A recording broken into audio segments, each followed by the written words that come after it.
بلدیہ کورنگی سے الگ ہونے والے کورنگی ٹاؤن ایک دفعہ پھر جب ہمارے سے وجود میں آیا تو آج تقریباً یہ 12ویں وجود میں آ گیا، اس لیے کہ کورنگی ٹاؤن میں چیئرمین پاکستان پیپلز پارٹی سے تعلق رکھنے والے محمد نعیم شیخ، وائس چیئرمین زرعی ایوان آج باقاعدہ حلف اٹھانے ڈپٹی کمشنر آفس پہنچے، جہاں پہ ڈسٹرکٹ ریٹرننگ آفیسر ڈاکٹر محمد علی زیدی نے ان سے باقاعدہ حلف لیا۔ تھوڑا سا سن لیجئے۔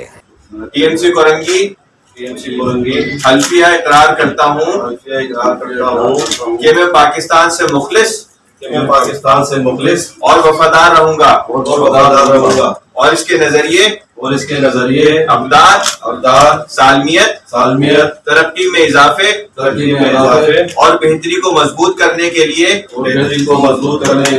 اپنی ذمہ داریاں اور دفتری امور کی ادائیگی کے لیے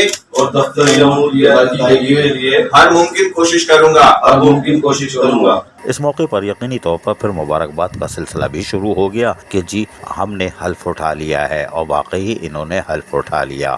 محمد نعیم شیخ ویسے تو سماجی شخصیت ہے ہی، لیکن ان کی کوشش ہوگی کہ وہ کورنگی ٹاؤن کے لوگوں کو زیادہ سے زیادہ سہولتوں کی فراہمی کو کسی طرح یقینی بنا لیں۔ حلف برداری کی تقریب کے بعد مبارکباد کا سلسلہ بھی شروع ہو گیا، اور یہ ایک اچھی بات ہے، لیکن محمد نعیم شیخ اور زرعی ایوان نے حلف تو اٹھا لیا اور ان کے عزم بھی ہیں، اور یقینی طور پر ان کی مانیٹرنگ پاکستان پیپلز پارٹی کی قیادت کر رہی ہوگی اور کرتی رہے گی۔ تاہم انہوں نے بعد میں جا کر کورنگی ٹاؤن کے افسران سے بھی ملاقات کی اور یقینی طور پر ان کو الارم بجا دیا ہوگا کہ وہ خدمت کے جذبے سے آئے ہیں۔ کوئی بات نہیں۔ عزیز عارف، KBS بلدیاتی نیوز کراچی۔ ایسی ہی خوبصورت ویڈیوز فیوچر میں حاصل کرنے کے لیے ریڈ بٹن پر کلک کر کے اور بیل آئیکن کو پریس کر کے ہم سب کے سبسکرائبر بننا مت بھولیے۔